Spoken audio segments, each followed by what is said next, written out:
जब आप देखते हैं 2019 से लेकर 2023 तक, हम ये अपने MOTN mood off the nation का ट्रैकर दिखा रहे हैं। तो देखिए वो कहां से 298 पर पहुंचे हैं। बीच में ऐसे भी क्षण आए जब वो नीचे आए, लेकिन 298 पर उनको फायदा ही होता हुआ दिख रहा है जैसे वो इलेक्शंस की। हालांकि ऐसा फायदा आपको भी होता हुआ दिख रहा है। अंजना, मैं वही कह रहा हूं कि ये जो उत्तरोत्तर बढ़ता हुआ ग्राफ देख रही हैं नीले रंग का 153 पर, वो 253 की संख्या को प्राप्त करेगा अगले 1 साल के बाद। जब हम लगातार अपने मुद्दों को उठाएंगे, लोगों के बीच में रहेंगे, लोग हमसे समर्पित होंगे, हमारे मुद्दों से जुड़ेंगे हमारे साथ, और उनकी विफलताएं जब उजागर होंगी, लोगों को जब उनकी विफलताएं सालने लगेंगी, जब वो परेशान होंगे, तो वो नेतृत्व बदलेंगे। आप क्यों मुस्कुराने लगे? वो 253 का दावा कर रहे हैं कि 153 से 253 पहुंचे, यानी ख्वाबों ख्यालों में भी सरकार बनाने की फिगर तक नहीं पहुंच पाए। यह मुझे लगा, मतलब कम से कम इतनी ईमानदारी है कि अगर मुंह से निकला भी तो इतना ही निकला। कोई रोके नहीं, आप लगातार सपने देखते रहे तो बड़ी अच्छी बात है। मैंने आपको रोका नहीं, पर अगर दूसरा व्यक्ति परिश्रम कर रहा है, सड़क पर है, तो जाहिर है कि आपको दर्द हो रहा है, आप परेशान हैं। प्रधानमंत्री जी टिप्पणी कर रहे हैं कि अनारगल बयानबाजी मत करो, सिनेमा पर वो टिप्पणी मत करो, ये मत करो, वो मत करो। बात यही है कि जो राहुल गांधी बात कहते हैं कि वोट काटने वाला जो है वो जेब खतरे की तरह आता है, और वो मुद्दे जो है वो कुछ मनगढ़ंत बना जाता है। हमारी जो चुनौती है, और वो आपकी भी चुनौती है, कि इस देश के आम लोगों के मुद्दों को हम कितनी मुख्य धारा में लेकर के और चुनाव में लेकर के वही खाए, वही देखे, वही करे जो बीजेपी की विचारधारा है। क्या ये लोगों पर थोपा जा रहा है? सीधा प्रश्न है जो वो मुद्दा उठा रहे हैं। वो भी जवाब देता हूं। पहले एक लाइन कह दो, इन्होंने चाहे फिल्में हो वही देखो। प्रधानमंत्री जी ने कहा अनर्गल मत बोलो।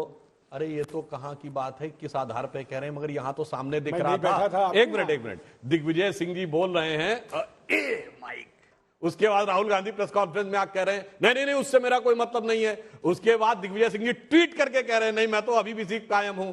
तो ये कितना अनर्गल, कौन क्या बोल रहा हो, साफ दिख रहा। दूसरा जो आपका प्रश्न था, ये वाला सवाल बहुत इंटरेस्टिंग है। एक सेकंड ये दिखा दीजिए जरा। 53% लोग कह रहे हैं भ्रष्टाचार रोकने में मोदी सरकार कामयाब है, वहीं नहीं कहने वाले भी 41% है।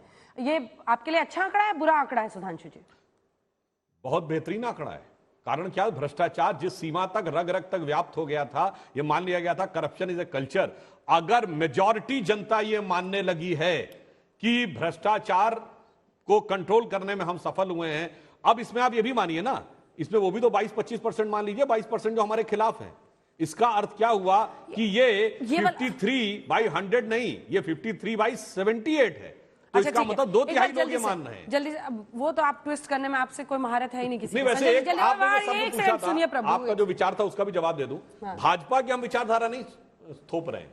भारत की जो मुख्य राष्ट्रीय विचारधारा और मनोभाव है, भाजपा उसका प्रतिनिधित्व करती। मैं ईमानदारी से कहता हूं, एक दौर में कांग्रेस करती थी, कांग्रेस छोड़ती चली गई, और वो विचारधारा के साथ साथ भारत की जनता भी हमारे पक्ष में। चलिए जल्दी से संजय जी, 2 सवाल हैं जिस पर आप लोग, विपक्ष क्या चुनौती दे पाएगा? 39% कह रहे हैं हाँ, वहीं 47% कह रहे हैं कि नहीं, चुनौती नहीं दे पाएगा। एजेंसियों के इस्तेमाल पर भी सवाल जनता से पूछा गया है। बीजेपी सरकार ने क्या एजेंसियों का दुरुपयोग किया है? ED, CBI, income tax department पर 44% कह रहे हैं कि हाँ किया है, 41% फिर भी बीजेपी की बन रही है सरकार। संजय जी, जिन आंकड़ों का आप जिक्र कर रही हैं, जिन सवालों का जिक्र कर रही हैं, अगर आप इसके नंबर्स को देखें और जो बीजेपी को या एनडीए को जितने वोट प्रतिशत आ रहे हैं, लगभग उससे मैच करता हुआ है। इसका मतलब यह है कि जो ऐसे वोटर, सर्वे में ऐसे वोटर जो एनडीए के पक्ष में या बीजेपी के पक्ष में वोट देना चाहते हैं, उनका इन सब सवालों पर बीजेपी के साथ खड़े दिखाई पड़ते हैं।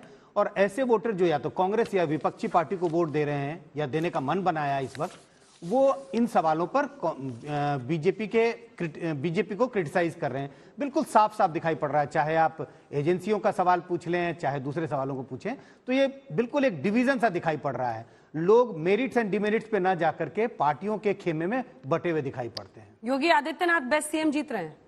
मनोज जी, देखिए, मुझे एक तो बड़ा आश्चर्य लग रहा है कि कहां तो नवीन पटनायक विपक्ष के बड़े चेहरा थे, अब वो बेस्ट सीएम में पीछे रह गए, एकदम 3% पे आ गए। तो ये बड़ी विडंबना है सर्वे की।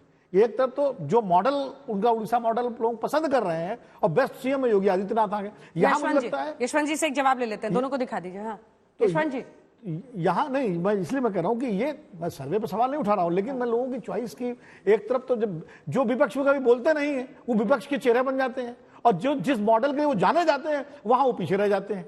ये जो विडंबना है थोड़ी सी, ये मुझे मेरी थोड़ी समझ से परे है। ये दोनों सवाल अलग है, मुझे नहीं पता आपको ये विडंबना क्यों दिख रही है, सवाल इसलिए अलग है क्योंकि योगी आदित्यनाथ देखिए जिस तरह से मतलब पूरा पैटर्न उन्होंने यूपी का तोड़ा, जिस तरह की प्रचंड जीत बीजेपी को मिली, योगी आदित्यनाथ, नवीन पटनायक की यूएसपी क्या है? बेस्ट सीएम के रूप में ही तो है पूरा उड़ीसा मॉडल। हाँ, इसीलिए तो लोग उनको वो सवाल विपक्ष के चेहरे पे, विपक्ष के चेहरे पे गंभीर छवि, एकदम कंट्रोवर्सी फ्री आदमी, सुथरी और कंट्रोवर्सी फ्री आदमी। मुझे लगता है कि चूंकि उत्तर प्रदेश की आबादी ज्यादा है, उत्तर प्रदेश के लोग ज्यादा बड़ी संख्या में देश में, देश और प्रदेश के बाहर रहते हैं, तो जाहिर है उड़ीसा में भी उत्तर प्रदेश के लोग हैं और बिहार में भी हैं और महाराष्ट्र में भी हैं। तो जब आप सर्वे करेंगे तो यूपी के लोग ज्यादा होंगे, तो योगी जी को पसंद करेंगे ही करेंगे, क्योंकि वो इनकम्बेंट चीफ मिनिस्टर है। और बीजेपी के दो लोगों ने यहाँ एंट्री कर ली है, हेमंत बिस्वा शर्मा भी 2% सर्वे हुआ था, उस सर्वे में अखिलेश यादव आगे थे योगी से, लेकिन सरकार बीजेपी की बनी। मैं थोड़ा सा एक संशोधन कर दूं, इंडिया टुडे का पूरा 2000 से 2010 तक के दशक का सर्वे देख लीजिए, best chief minister Modi ji निकलते रहे।